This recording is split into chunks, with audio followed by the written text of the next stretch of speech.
Mancherial IB స్థలంలో నిర్మిస్తున్న మాతా శిశు సూపర్ స్పెషాలిటీ ఆసుపత్రిని ఉప ముఖ్యమంత్రి బట్టి విక్రమార్క, మంత్రి శ్రీధర్ బాబు, ఎమ్మెల్యే కొక్కిరాల ప్రేమసాగర్ రావు సందర్శించారు. మంచిర్యాల ఐబీ స్థలంలో నిర్మిస్తున్న మాతా శిశు సూపర్ స్పెషాలిటీ ఆసుపత్రిని ఉప ముఖ్యమంత్రి బట్టి విక్రమార్క, మంత్రి శ్రీధర్ బాబు, ఎమ్మెల్యే కొక్కిరాల ప్రేమసాగర్ రావు సందర్శించారు. అంబేద్కర్ విగ్రహం ఆవిష్కరణ అనంతరం పక్కనే మాతా శిశు ఆసుపత్రి నిర్మాణం పనులను పరిశీలించారు. ఆసుపత్రి ఎలా ఉండబోతుందో ఎమ్మెల్యే మంత్రులకు వివరించారు. మాతా శిశు ఆసుపత్రి గోదావరి సమీపాన కట్టవద్దని కోరినా గత పాలకులు వినిపించుకోలేదని బట్టి అన్నారు. పాదయాత్ర సందర్భంగా కాంగ్రెస్ అధికారంలోకి వచ్చిన వెంటనే ఐబీ స్థలంలో మాతా శిశు ఆసుపత్రి నిర్మిస్తామని హామీ ఇచ్చామని, అనుకున్నట్లే నిర్మాణం ప్రారంభించామని తెలిపారు. ఏడాదిలోపు అనేక అభివృద్ధి సంక్షేమ పథకాలను అమలు చేసి ప్రజా పాలనను తీసుకువచ్చామని మంత్రి శ్రీధర్ బాబు తెలిపారు. మంచిర్యాలలో ఐటీ పార్కుకు నిధులు కేటాయిస్తామని చెప్పారు. మంచిర్యాలను పారిశ్రామికంగా అభివృద్ధి చేసి ఉద్యోగ ఉపాధి అవకాశాలు కల్పిస్తామని తెలిపారు. ఈ సమావేశంలో ఖానాపూర్ ఎమ్మెల్యే బొజ్జు పాల్గొనగా డీసీసీ అధ్యక్షురాలు సురేఖ అధ్యక్షతన వహించారు. ప్రాణహిత చేవెళ్ల నీటి ప్రాజెక్టు నిర్మాణం చేసి సాగునీరు త్రాగునీరు అందిస్తామని ఉప ముఖ్యమంత్రి బట్టి విక్రమార్క స్పష్టం చేశారు. సోమవారం మంచిర్యాల వచ్చిన బట్టి పలు అభివృద్ధి కార్యక్రమాల్లో పాల్గొన్న అనంతరం హైస్కూల్ మైదానంలో ఏర్పాటు చేసిన సభలో పాల్గొన్నారు. టీఆర్ఎస్ ప్రభుత్వం అర్ధాంతరంగా నిలిపివేసిన ప్రాజెక్టును ప్రారంభిస్తామని భరోసాను ఇచ్చారు. మంచిర్యాల నియోజకవర్గంపై తమకు ఎంతో మమకారం ఉందని, తన నియోజకవర్గము మధిర ఎంతో ఈ సెగ్మెంట్ అంతే ఇస్తామన్నారు. ప్రేమసాగర్ రావుతో ఉన్న సాన్నిహిత్యంతో అభివృద్ధికి తప్పకుండా సహకరిస్తామని అన్నారు. 765 కోట్లతో అభివృద్ధి పనులకు శ్రీకారం చుట్టడం అభినందనీయమని కొనియాడారు. మంచిర్యాల ఎమ్మెల్యే కొక్కిరాల ప్రేమసాగర్ రావు చేసిన సంచలన వ్యాఖ్యలు రాజకీయ వర్గాల్లో ప్రకంపనలు సృష్టించాయి. సోమవారం హైస్కూల్ గ్రౌండ్ లో ఏర్పాటు చేసిన సభలో ఉప ముఖ్యమంత్రి బట్టి శ్రీధర్ బాబు సమక్షంలో మంత్రి పదవి తనకు కాకుండా పార్టీ ఫిరాయింపు వలసదారులకు ఇస్తే ఉమ్మడి ప్రజల గొంతు కోసినట్లేనని అన్నారు. మంచిర్యాల పోరాటాల గడ్డ అన్యాయం జరిగితే ఉద్యమిస్తారని అన్నారు. బీజేపీ బీఆర్ఎస్ పార్టీల చుట్టూ తిరిగిన వారిని అందలం ఎక్కించవద్దని కోరారు. అన్యాయం జరిగితే దేనికైనా సిద్ధమేనని స్పష్టం చేశారు. అంబేద్కర్ జయంతి పురస్కరించుకొని నూతనంగా ఏర్పాటు చేసిన అంబేద్కర్ విగ్రహాన్ని ఉప ముఖ్యమంత్రి బట్టి విక్రమార్క ఆవిష్కరించారు. సోమవారం మధ్యాహ్నం మంచిర్యాల వచ్చిన బట్టి సహచర మంత్రి శ్రీధర్ బాబు, ఎమ్మెల్యే కొక్కిరాల ప్రేమసాగర్ రావు, ఖానాపూర్ ఎమ్మెల్యే హెడ్మా బుజ్జులతో కలిసి విగ్రహాన్ని ఆవిష్కరించారు. అనంతరం బట్టి శ్రీధర్ బాబు, ఎమ్మెల్యే డీసీపీ భాస్కర్ అంబేద్కర్ విగ్రహానికి పూలమాలలు వేసి అంజలి ఘటించారు. ఈ కార్యక్రమంలో డీసీసీ అధ్యక్షురాలు కొక్కిరాల సురేఖ, కాంగ్రెస్ శ్రేణులు, దళిత సంఘాల సభ్యులు పాల్గొన్నారు. అంతకు ముందు హైదరాబాద్ నుంచి కలెక్టర్ కార్యాలయం సమీపంలో హెలికాప్టర్లో వచ్చిన బట్టి శ్రీధర్ బాబులకు కలెక్టర్ కుమార్ దీపక్, ఎమ్మెల్యే స్వాగతం పలికారు. జలాలచే నిర్మించబడినది. ఈ నియోజకవర్గం నుంచి ప్రాతినిధ్యం వహిస్తున్నటువంటి ప్రేమసాగర్ రావు గారికి నాకు విడదీయరాయినటువంటి సంబంధం ఉంది. నా శాసనసభ నియోజకవర్గం మధిర ఎంత ఇష్టమైందో అదే స్థాయిలో మంచిర్యాల శాసనసభ నియోజకవర్గం కూడా నాకు అంతే ఇష్టమైంది. మీ అందరితో ఆనాడు ప్రతిపక్షంలో ఉన్నప్పుడు కాంగ్రెస్ శాసనసభాపక్ష నాయకుడిగా మార్చి 16 నాడు 2023 పీపుల్స్ మార్చ్ అనే పాదయాత్ర మొదలుపెట్టిన ఆదిలాబాద్ జిల్లా పిప్పిరి గ్రామం నుంచి కరెక్ట్ గా ఏప్రిల్ 14th రోజు మంచిర్యాల పట్టణాన్ని చేరుకొని ఇక్కడ భారీ బహిరంగ సభ, ఆనాడు అఖిల భారత కాంగ్రెస్ కమిటీ అధ్యక్షులు లక్షలాది మంది పైబడినటువంటి జనసందోహాన్ని ఉద్దేశించి శ్రీ మల్లికార్జున్ ఖర్గే గారు ఇక్కడ ఇచ్చినటువంటి సందేశం నాకు ఇంకా ఇప్పటికీ గుర్తుకొస్తూనే ఉంది.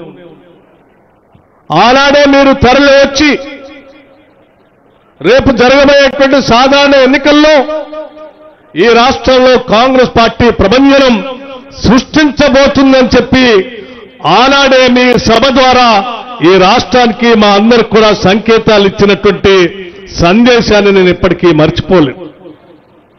అందుకే మిత్రులారా, ఆనాటి మంచిర్యాల సభ ఈ మంచిర్యాల నుంచి తిరిగి ఖమ్మం వరకు నేను చేసేటువంటి పాదయాత్రకి మీ ద్వారా పెద్ద ఎత్తున మాకు ఉత్తేజాన్ని కలిగించడమే కాకుండా శక్తిని కూడా ఇచ్చి ఆ పీపుల్స్ మార్చి పాదయాత్రను దిగ్విజయంగా పూర్తి చేసి తద్వారా ఈ రాష్ట్రంలో ఆనాడు రాష్ట్ర కాంగ్రెస్ కమిటీ అధ్యక్షుడిగా రేవంత్ రెడ్డి గారు, సిఎల్పి లీడర్గా నేను, మిత్రుడు శ్రీధర్ బాబు గారు, మిగతా కాంగ్రెస్ నాయకత్వం అంతా కలిసి పెద్ద ఎత్తున దొరల పాలన గడిల్ని బద్దలు కొట్టి ప్రజాపాలన ఇందిరమ్మ రాజ్యాన్ని తీసుకొని రావటం కోసం పెద్ద ఎత్తున సహకరించిన ఈ ఉమ్మడి ఆదిలాబాద్ జిల్లా ప్రజానికాన్ని ఎప్పటికీ మర్చిపోవని చెప్పి ఈ సందర్భంగా సవినయంగా నీకు మనవి చేస్తా ఉన్నాం. ఆనాటి ఈ పాదయాత్రలో అనేక సంఘటనలు చూశాం. చివరికి మంచిర్యాల పట్టణంలో కూడా మాతా శిశు సంక్షేమ హాస్పిటల్ అక్కడ కట్టకూడదని, అది కడితే అక్కడ ముంపు గురవుతుందని, అక్కడ అర్ధరాత్రి అపరాత్రి వరదలు వస్తే తల్లులు ఇబ్బంది పడతారని గట్టిగా చెప్తే కూడా వినకుండా కట్టినటువంటి హాస్పిటల్లో జరిగినటువంటి సంఘటనలు కూడా చూసి ఆనాడే మాటిచ్చాం, తప్పనిసరిగా మాతా శిశు సంక్షేమ హాస్పిటల్ని మారుస్తాం, వచ్చేది ఇందిరమ్మ రాజ్యం, తప్పనిసరిగా మీకు పెద్ద ఎత్తున హాస్పిటల్ కడతామని చెప్పి, సూపర్ స్పెషాలిటీ హాస్పిటల్ కడతామని చెప్పి మాటిచ్చి ఈరోజు 300 కోట్ల రూపాయలతో మంచిర్యాల నడిబొడ్డున ఎత్తైన ప్రదేశంలో సూపర్ స్పెషాలిటీ హాస్పిటల్ కట్టుకుంటున్నాం.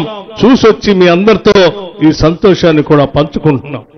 మీ అందరి కృషితోటే గడిచిన 8 సంవత్సరాల నుంచి టీఆర్ఎస్ పార్టీ అధికారంలో కూడా ఈ నియోజకవర్గంలో మాత్రం కాంగ్రెస్ పార్టీ అధికారంలో ఉన్న విధంగా నడిపించే ధైర్య సాహసాలు ఇచ్చి నన్ను ముందు నడిపించిన మీ అందరికీ ఇవాళ పేరు పేరున శిరస్సు వంచి పాదాభివందనిస్తున్నాను.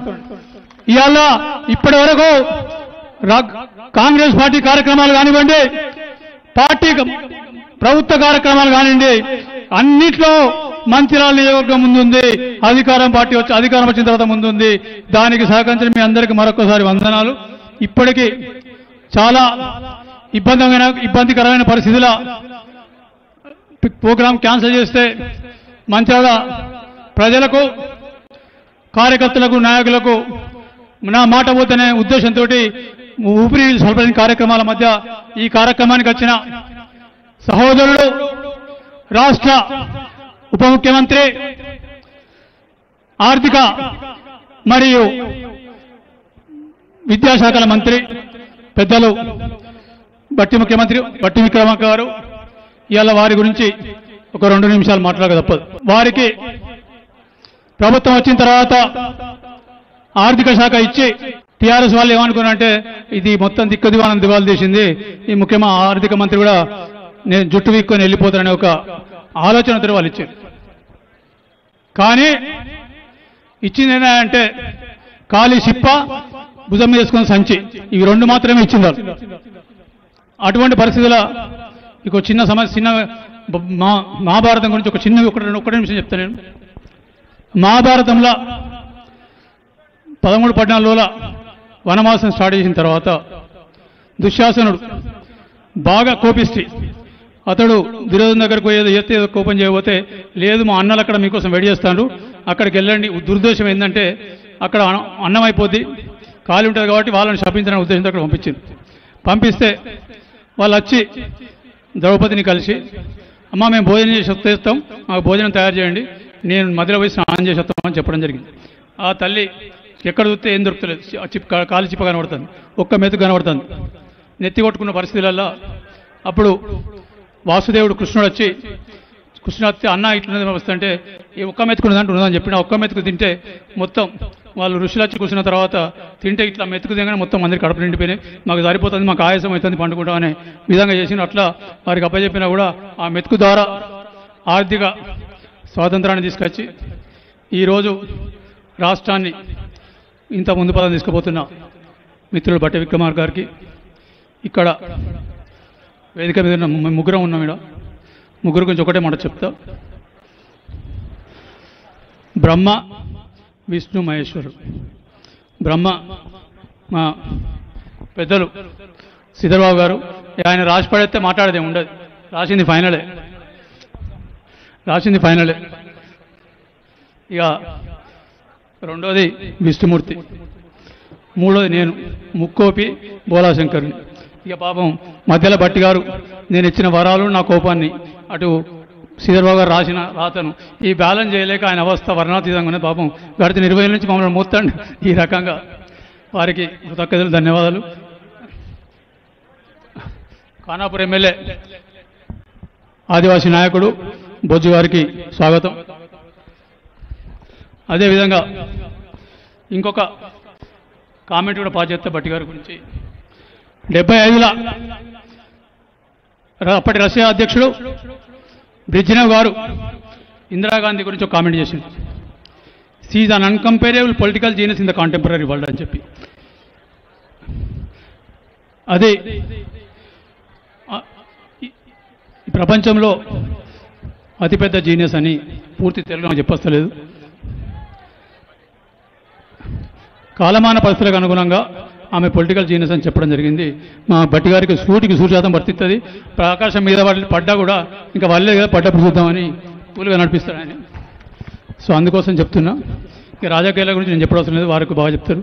మా సావాసం 20 సంవత్సరాల ముగ్గురిది. ఇక పెద్దలు శ్రీధర్ బట్టి గారికి ఇంకో 2 నిమిషాలు చెప్పేది. బట్టి గారి గురించి కరకట్టలు పదయాత్ర సందర్భంలో ఇక్కడ బాధ చూసి మంచిర్యాల బాధ చూసి కరకట్టల గురించి మాట్లాడిండ్రు, అది చేసిండ్రు. అదేవిధంగా మాతా శిశు హాస్పిటల్ కానీ దాన్ని చూసి హాస్పిటల్ చేసిండ్రు. ఇంకా లిఫ్ట్లు కూడా ప్రాసెస్ ఉన్నాయి. ఇవన్నీ సింగరేణి కానీ మిగతా రోడ్లు ఇట్లన్నీ చేసుకుంటూ వస్తుండ్రు. ఇంకా ఇప్పుడు చేసింది చాలా తక్కువ ఉన్నది, ఇంకా చేయాల్సింది చాలా ఎక్కువ ఉన్నది. ఎందుకంటే ఒక సందర్భంలో మీరే చెప్పింది మధిర మంచిర్యాల వేరు కాదని. సో అది ఆ మాట నిలబెట్టుకుంటారని నమ్మకం నాకున్నది. ఇక ఏమైంది సార్, పైసలు ఇవ్వద్దు, ఏదో నా తిప్పల్ని బట్టి నడిపిస్తాను.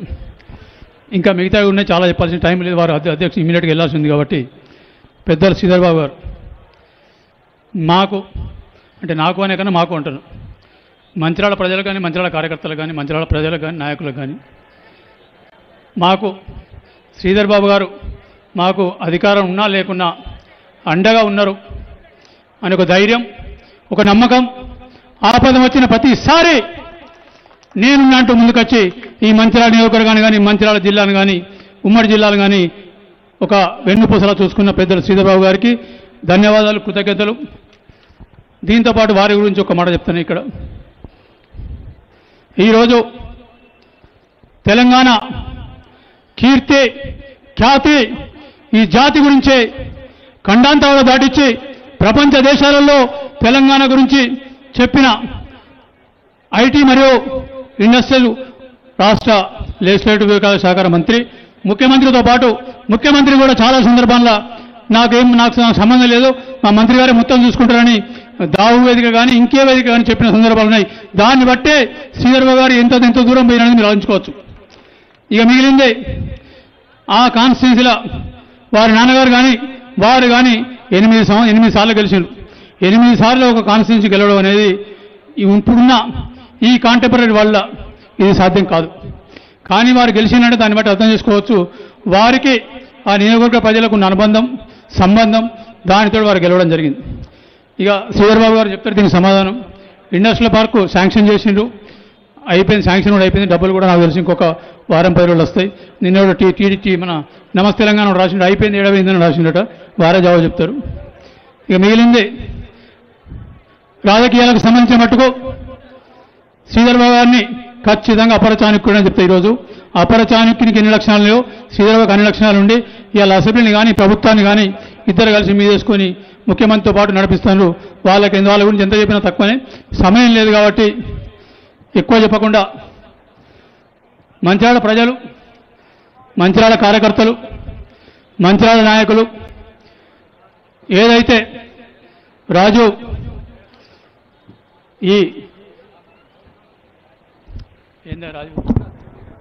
వికాస దానికి సంబంధించి మట్టుకు మా మంచిర్యాల నియోజకవర్గంలో ఇప్పటికే అయ్యా ఆర్థిక మంత్రి గారు ఒక్కసారి వినండి. మాది ఒక్క నిమిషం వినండి. రాజీవ్ వికాసకు సంబంధించి మంచిర్యాల నియోజకవర్గంలో 10,000 మంది పైన ఎన్రోల్ చేసిండు. ప్రతి ఒక్కరికి ఇప్పాల్సిన బాధ్యత మీద ఉన్నది. 10,000 మంది. అట్లా అంటే కార్యకర్తలు అంటున్నారు, ఇక్కడ అందరు కార్యకర్తలు ఏం చేస్తాం, తప్పకుండా చేయాల్సి వస్తుంది. అదేవిధంగా ఇంకొక 2 విషయాలు చెప్తా. ఈజీఎస్ గురించి చెప్పక తప్పదు వేదిక మీద. ఇవాళ కూడా చెప్తాను, మరొకసారి విన్నపించుకొని చెప్తున్నా. ఈజీఎస్కు 2 కండిషన్లు పెట్టారు. మీరు 20 రోజుల పని అని, భూమి ఉండద్దనేది. ఈ 2 కండిషన్లు కరెక్ట్ కాదు. ఎందుకంటే రైతుకు 20 ఎకరాల్లో మనం 2,40,000 ఇస్తున్నాం. వీళ్లకు ఎకరం భూమి ఉంటే ఎకరం భూమి వరకు రిస్ట్రిక్ట్ చేయండి. ఎకరం భూమి 12,000, ఇంకొక 12,000 వాళ్ళకి ఇచ్చినంత మాత్రాన వాళ్ళేం కోటేశ్వర వాళ్ళకి ప్రభుత్వం దివాళీ అది. దాన్ని దృష్టి పెట్టుకొని దాని ద్వారా 17 లక్షల మంది లాభపడతారు. 17 లక్షల మంది అంటే 17 × 2 34 లక్షల మంది, దాదాపు 40 లక్షల మంది మనకు కృతజ్ఞతగా జీవితకాలం ఉంటారు. కాబట్టి అదొక్కటి మీరు మన్నించి ఎట్లా చేయాలని చెప్తూ, ఇక మిగిలింది ఇందిరమ్మ ఇళ్ళ విషయానికి మీరు 3,500 ఇస్తారా 4,000, దానికి అగెన్స్ట్ కాదు. కానీ మీరు 4 ఎందుకంటే అర్హులైన ప్రతి ఒక్కరూ అప్లై చేసుకోమంటే అప్లై చేసుకున్నారు ఇందిరమ్మ రాజ్యంలో. ఈరోజు మీరు ఒక 3,500 4,000కి ఇస్తే రైతు బంధు రైతు రుణమాఫీ ఎట్లా చేసినామో అంతకన్నా భయానక వాతావరణం వస్తుంది. కాబట్టి నేను ఒకటే అడుగుతా చెప్తున్నా, మీరు 4 సంవత్సరాలకు ఇవ్వడానికి నిర్ణయం తీసుకున్నప్పుడు కాన్స్టిట్యూన్సీకి 14,000 15,000 ఇవ్వండి. ఫస్ట్ ఇయర్ 3,500 ఇస్తాం, వాళ్ళకి పూర్తి పూరంతా పూరెస్ట్ పేదవాళ్ళు ఇది వాళ్ళకి ఇస్తాం. రెండోది వాళ్ళకన్నా కొంచెం మంచిగా ఉన్న వాళ్ళకి ఇస్తాం. 3వ సంవత్సరం వాళ్ళకి ఇంకో వాళ్ళకి ఇస్తాం, లాస్ట్కి అందరికి ఇస్తాం. చెప్తే ప్రజల దగ్గర పోయి మాట్లాడతాం, మనకు ధైర్యం ఉంటుంది, ధైర్యంతో పోయి మాట్లాడే అవకాశం ఉంటుంది. కాబట్టి ఈ 2 మన్నించగలని ఇంకా చాలా చెప్పేటిని